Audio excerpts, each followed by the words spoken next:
It's beginning to look a lot like 1950. No two films recall that era more than Barbie and Oppenheimer, both opening this weekend.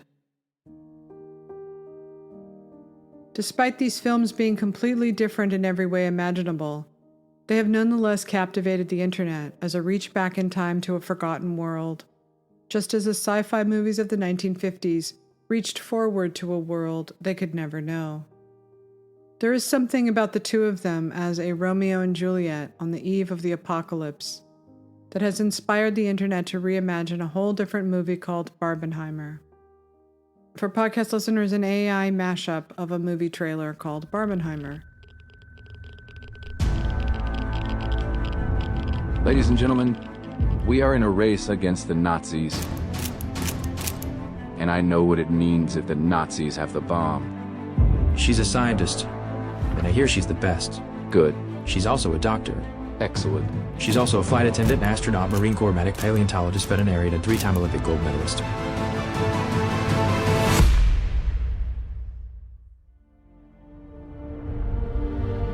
I see the bright pink glow of a new era. Reimagine a future. And our imaginings look fabulous. And various photos collected from internet artists who have put the two films together. There is sexual tension in these mashups, a world of opposites that we humans find alluring. Yet don't go looking for that in the Barbie movie. It is an example of not just woke capitalism, Mattel attempting to rebrand for the socially conscious Gen Z, but adheres to the strict rules of the new woke order, that is, to reverse the social hierarchy. No feminist icon would be caught dead in a typical rom-com now. Writer-director Greta Gerwig has already built a name on strong female characters. With complicated relationships with men, it wasn't too far of a leap to imagine Barbie without a Ken. Oh, there are Kens, but these Kens are not what one would call heteronormative. Oh, looks like this beach was a little too much beach for you, Ken. If I wasn't severely injured, I would beat you off right now, Ken. I'll beach off with you any day, Ken. Hold my ice cream, Ken. All right, Ken, you're on. Let's beach off.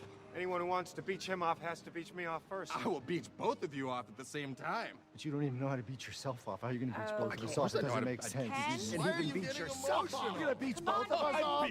Here, men, straight men, mostly white men, are at the very bottom of the pyramid. At the top are the marginalized Barbies. Poor stereotypical Barbie, a thin, pretty blonde amid a culture war, must find her way through this new power structure. Awash in confusion, Barbie is hit with an existential crisis. Who is she? What is she? Where does she belong?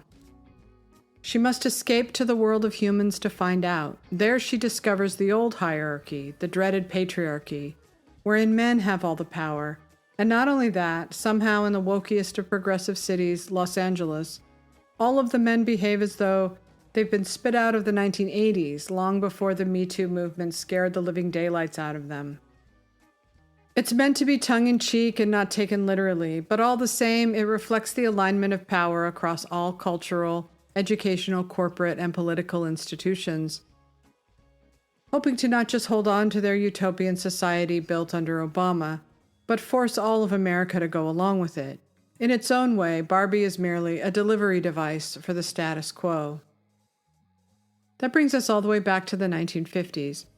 Coming out of World War II was traumatic for the entire world. It's not surprising that America would shore up its patriotism, nuclear families, and shared reality. Television was the delivery device for most people. But that easily recognizable Americana was reflected in movies too. By the 1960s, the utopia of the 1950s would not exist, as the counterculture revolution would fracture the cohesive whole. Too many people were left behind. Too many people were suffering. Too many people wanted a different kind of America, a freer one. The conservative Eisenhower administration would give way to the liberal Kennedy administration. The Kennedys in government, so young, so handsome, so charismatic, would help ignite a revolution. It wouldn't be until 2008, when Obama rose to power, that another alignment across all major institutions would begin to take shape. Once that alignment was threatened, however, that's when things took a darker turn. They would have to fight for their survival, and when utopias have to fight against unseen existential threats, that's when they become authoritarian. That's why Barbie is getting not just a massive publicity push, but it has also wormed into politics and media, because now it's been rebranded as feminist. Here is the set of The View turning into Barbie.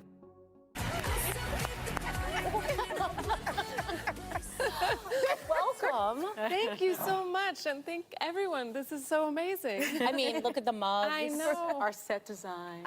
This is really, it's bowling me over. We want you to feel at home, so. Yes, I need to be in my dream house at all times. No, you just walked out to Dance the Night from the soundtrack. And the movie has a great cast, including Ryan Gosling, Margot Robbie, and Margot also produced it. And she came to you and wanted you and your partner, Noah Baumbach, to write the script. And here is Governor Gretchen Whitmer getting in on it. For podcast listeners, there's pictures of a series of tweets by Gretchen Whitmer showing the Barbie created for her, doing Barbie things. Barbie would be genuinely funny, instead of just kind of funny, had the filmmakers been allowed to satirize the left. But of course, it is verboten, so they aim their jokes mostly at the safe and available targets, men. The unintended consequence of this is that the men steal the show, because they are allowed to be complex and imperfect and therefore funny. They can be failures, they can be mean, they can speak hard truths without fear of judgment. They're already on the lowest rung, how much worse can it get? By contrast, the women shrink into the background because they do have to be perfect, and therefore boring. Here's a clip from Barbie. Hi, Barbie! Hi, Ken. Hi, Barbie. Hi, Barbie. Hi, Barbie. Hi, Ken. Hi, Ken. Hi, Ken. Hi, Ken. Hi, Ken. I got us both ice cream. Cool. Hi, Barbie. Hi, Barbie. Hi, Barbie. Hi, Barbie. Hi, Barbie. Hi, Barbie. Hi, Barbie. Hi, Barbie. Hi, Ken. Hi, Barbie. Hi, Barbie. Hi, Barbie. Hi, Barbie. Hi, Barbie. Hi, Barbie. Hi, Barbie. Oh, hi, Alan. There are no multiples of Alan. He's just Alan. Yeah, I'm confused about that. Despite their continued implementation of self-aware jokes, they know they can't touch the elephant in the room because no one can. It isn't for lack of material. No group in my lifetime is more deserving of mockery than the self-righteous, sanctimonious, uptight left. The plus-size Barbie, the trans Barbie, the black president Barbie, the disabled Barbie, all should be making jokes about their specific types like the Kens do, and how that traps them for all time. It is another unintended commentary on the left, where people are defined only by their cultural or gender identity. Gerwig has made a movie about herself, but has no place for herself in the story. Her protagonist, Barbie, is sidelined at the end and decentered from the narrative just to ensure the marginalized Barbies save themselves. No wonder Barbie is a teary-eyed mess. As with most things on the left, Barbie isn't really for kids, or if it is rushing them towards something they yet again aren't ready for. Have you no decency? It's hard not to watch what happens in our government every day. Not in the Barbie land America, but on the outside, where the dissidents and abandoned citizens fight for their country they love. Just as J. Robert Oppenheimer had to fight in 1954 for the country he loved, a country that had turned its back on him, accused him of being a traitor and revoking his security clearance. The fear of dissent now seems to revolve mostly around the unseen menace of racism that the left sees everywhere and in everything. When you boil it down, it really just means what being a communist sympathizer meant in 1954. Wrong think at the wrong time. A brief timeline. 1947, Truman issues the Truman Doctrine, committing U.S. to contain world communism. 1949, U.S. begins prosecution of Communist Party leaders for conspiracy to overthrow the government. They were found guilty of violating the Smith Act, which criminalized plans to overthrow the government. Early 1950s, McCarthyism at high tide. Hundreds of actors, teachers, and government officials lose their jobs. Increased military spending as U.S. fights Korean War. 1953, Ethel and Julius Rosenberg, executed for selling atomic secrets to the USSR. Korean War ends. 1954, Eisenhower signs the Communist Control Act. Quote, "The American people are determined to protect themselves and their institutions against any organization in their midst, which, purporting to be a political party within normally accepted meaning, is actually a conspiracy dedicated to the violent overthrow of our entire government." End quote. 1954, Oppenheimer is persecuted by the government and stripped of his security clearance. 1954, 4 Puerto Rican nationalists opened fire on the floor of the House of Representatives from the spectators gallery, injuring 5 members, 1 seriously. They were convicted of seditious conspiracy, but were freed by Jimmy Carter in 1979. 1954, Edward R. Murrow publicly humiliates Senator McCarthy. 1954, Joseph Welch says to McCarthy, "Have you no decency?" 1954, President Eisenhower quietly begins campaign to discredit McCarthy. 1954, Army McCarthy hearings lead the Senate to strip McCarthy of his power. 1956, the liberal-leaning Warren Court's 1956 ruling that mere advocacy of revolution was insufficient grounds to convict. The U.S. government ended their prosecution of communists for party membership alone. When power aligns across all major institutions as it did in post-World War II America, and as it has done now, censorship becomes a widely accepted practice across those same institutions to preserve unity. For example, at the same time as the campaign launched to rebrand Barbie as a feminist icon and give every woman a voice, Eventbrite canceled a Let Women Speak event, calling it hate speech.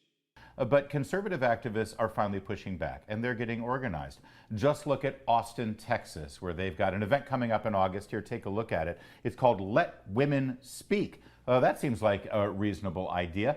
Let women actually step up and voice their opinions in opposition of things like gender ideology, the erasure of women, protecting women in sports, mutilation of healthy bodies, things like that. You know, all the hard-fought women's rights that have been earned over the last many decades by women in this country. Austin, known for their sensibilities, their liberal ideology, they should be open to the idea of letting women speak. Well, not so much. The organizers put together an Eventbrite invitation so that people could register and sign up for the event, and well, look what happened. Eventbrite sent an email saying that this is out of guidelines and their terms of services specifically regarding hateful, dangerous, or violent content at events. Violent content, Eventbrite.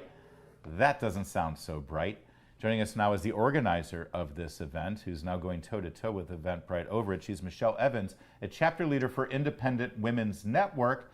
Michelle, I am stunned by this, that just allowing women to speak their mind can't happen. It's violence, it's offensive.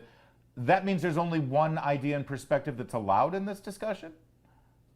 That's correct. It's the male fetishists, the males who are pretending to be women in order to enter our spaces. They are the only ones that are allowed to have an opinion on this matter.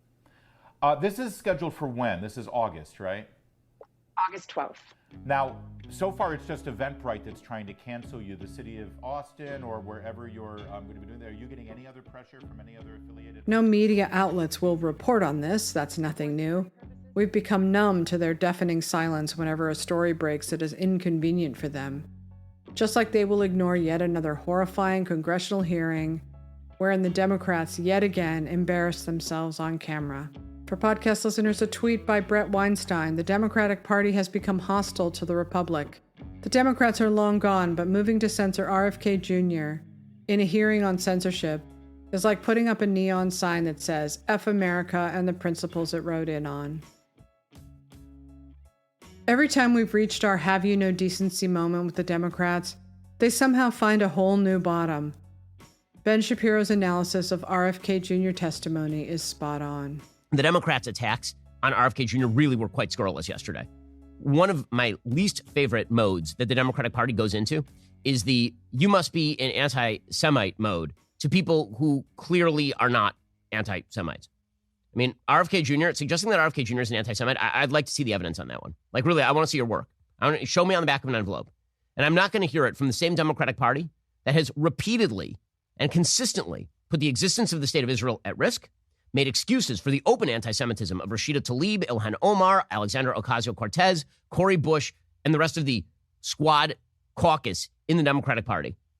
I'm not interested in hearing from you guys about anti-Semitism when the White House's anti-Semitism report, their preferred policy going forward, was in part observed and written by the Council on American Islamic Relations, an Islamist front group.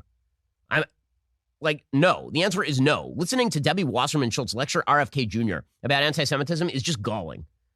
These are the same exact Democrats, again, who make excuses for some of the worst anti-Semites in America, elected anti-Semites. And yet RFK Jr. because RFK Jr. made a comment at a dinner where he misread a study talking about genetic markers who's more vulnerable to COVID.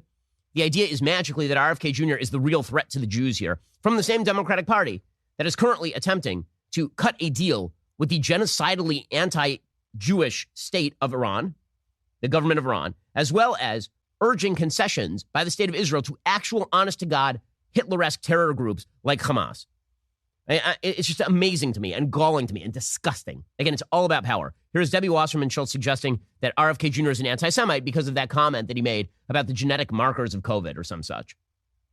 Let's be very clear here. There's no legitimate comparison to the Holocaust. It doesn't matter if you're talking about AI, vaccine mandates, or anything else. There is no comparison. And if this were a slip of the tongue, Mr.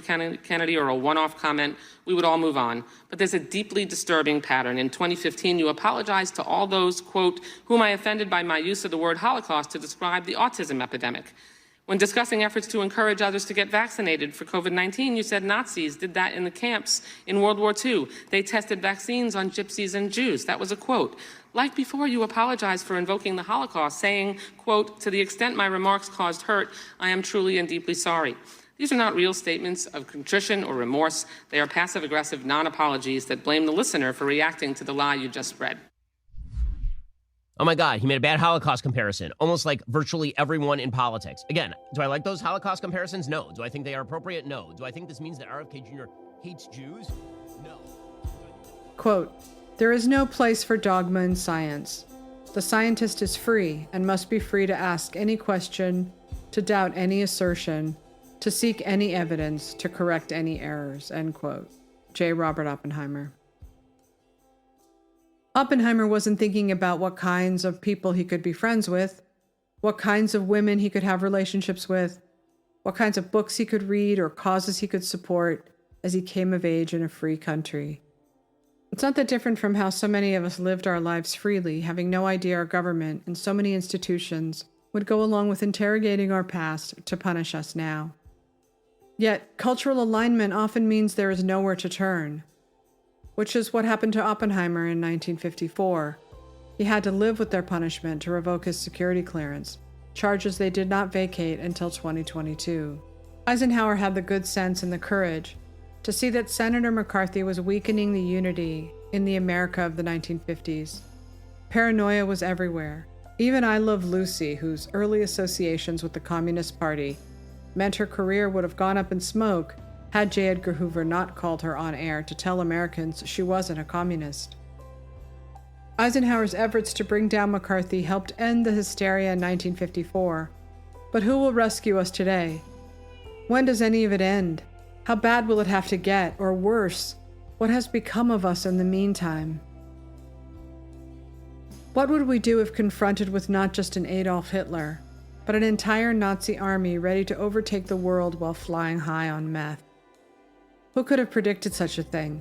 Who could have prepared for it? Lucky for us and our allies, we had prepared because we raised men like the generals of World War II, Patton, MacArthur, and Eisenhower, and scientists like J. Robert Oppenheimer. We were a country that rewarded strength and masculinity. We were a country that always encouraged the best and the brightest to rise to the top. It's hard now to look at ourselves as anything other than a nation in decline. In attempting to cling to the utopian vision of the Obama coalition, there has been a united effort to push for equity, not high achievement. Yet that ideology, even with the best of intentions, exists in a world free of fascist dictators like Hitler. We have an administration now that has been at war with its own people going on 7 years now, all because they dared to challenge their power. Christopher Nolan's masterpiece Oppenheimer, based on the book American Prometheus, is not an easy sit.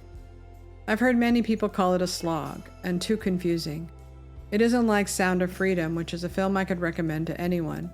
Oppenheimer is only for those who are interested in both the filmmaking and the subject. Clocking in at 3 hours, Nolan never slows down to explain to the audience who is who and what is what. He moves as quickly through the dense plot, building up the suspense as it goes along. He fills it with beautifully surreal images to reflect what Oppenheimer can see in the mind's eye. It's an atomic test. The Russians have a bomb. We're supposed to be years ahead of them, but... What were you guys doing in Los Alamos?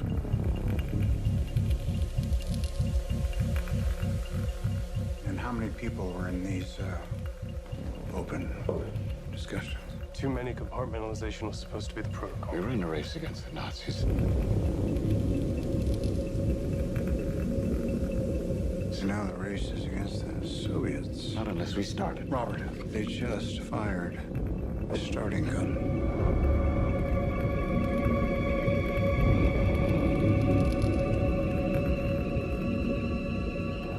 What's the nature of the device they detonated? Data indicates it may have been a plutonium implosion device. The film centers around the relationship between Oppie and Louis Strauss, Robert Downey Jr., who are both involved in building the bomb, but their relationship fractures when Oppie wants to stop further development of the hydrogen bomb and slow the arms race, and Strauss wants to push forward. Strauss, who always resented Oppenheimer, orchestrates his demise. This is not a story with a happy ending. Oppenheimer's life is a tragedy. His personal life and his career were filled with chaos and disappointments, one after the other. And yet somehow in the pages of the book about him, and in this film, we have rediscovered an American hero at exactly the right time, at least those of us who live as he did, as an outsider. It is not just a reminder of the abundance of nukes we're all sitting on as tensions heat up around the world, but also what fear and paranoia can do when power is aligned at the top, across so many institutions at once. Nolan films the scenes from Strauss's POV in black and white and Oppie's in color.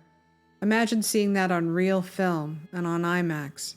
Doesn't get better than that. Many tweets have said, wait until the right-wingers find out Oppenheimer was a communist, then they'll attack the movie. Their lack of self-awareness is breathtaking. Do they not see what they have become? And all for what? Because they couldn't stand sharing this country with a guy like Trump who broke all of their rules. Trump, like Oppenheimer, like RFK Jr., is a man out of time, someone whose brash personality was rewarded in the 1980s, but now is caught in the spiderweb of authoritarianism. How many more dissenters will they have to purge? How many fine minds will they have to destroy? And how many reputations will they have to discredit before they're finally exhausted by all of it, like so many of us already are?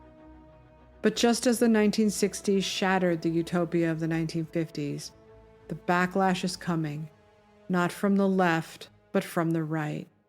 A counterculture revolution will lead the way, and sooner or later, government is bound to follow. One only need look at the success of Sound of Freedom, crossing the $100 million mark, to feel the drumbeat underfoot of a new world trying to break through the old one. Nolan might not realize he has made a film that is a commentary on our world now, just as Greta Gerwig might not realize that the film she made says more about the left than she'll ever know. But that's the funny thing about art, or science, or truth. You never know where it will land, or how it will play over time.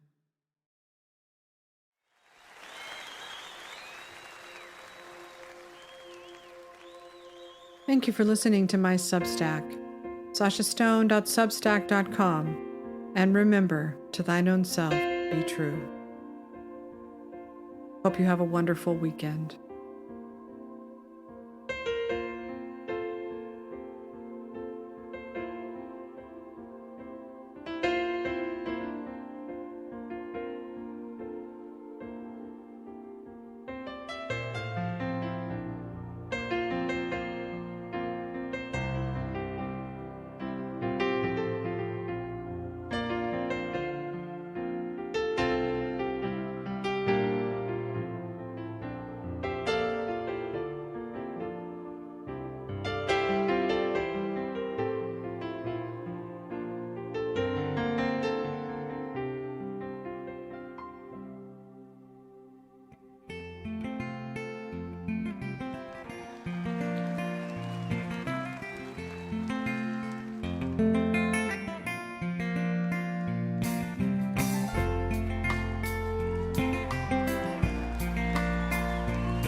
love struck a Romeo, started serenade,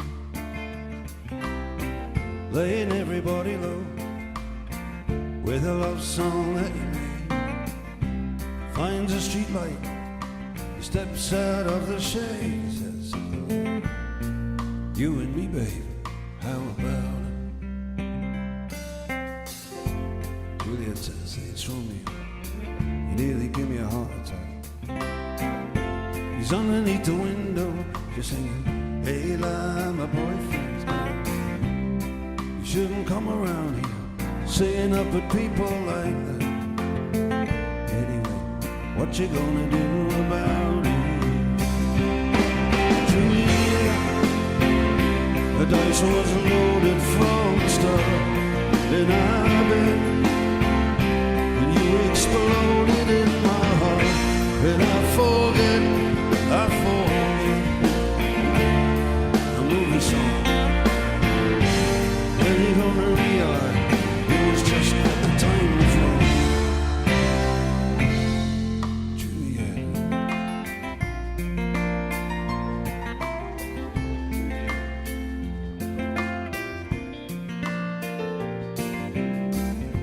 We come up on different streets. They both were streets of shame. Both dirty, yeah, both mean. Yes, and the dream was just the same. I dreamed your dream for you, so now your dream's real. How can you look at me as if I'm just another one of your deals? When you can fall for chains of silver, you can fall for chains of gold, you can fall for pretty strangers and the promises they hold. You promised me everything, yeah, you promised me thick and thin. Now you just say, Romeo, yeah. You know, I used to have a scene with him. Juliet, when we made love, you used to cry. You said, I love you, like the stars above. Oh, I love you, baby, till I die. And there's a place for us. You know the movie's when you only realize it was just the time was wrong.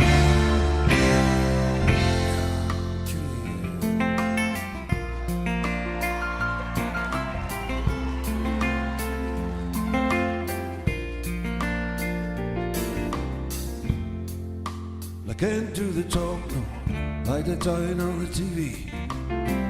And I can't do a love song like the way it's meant to be.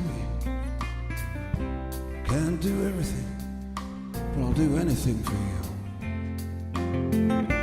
I can't do anything except be in love with you. And all I do is miss you, the way we used to be. All I do is keep the beat in the rock and roll company. When all I do is kiss you through the bars of a rhyme. Julie, I do the stars with you, baby. Julia, oh, when we made love, you used to cry. You said, I love you, like the stars above. Oh, I love you, baby, till I die. And there's a way for us. You know the movies. When you're gonna realize it was just a time was wrong.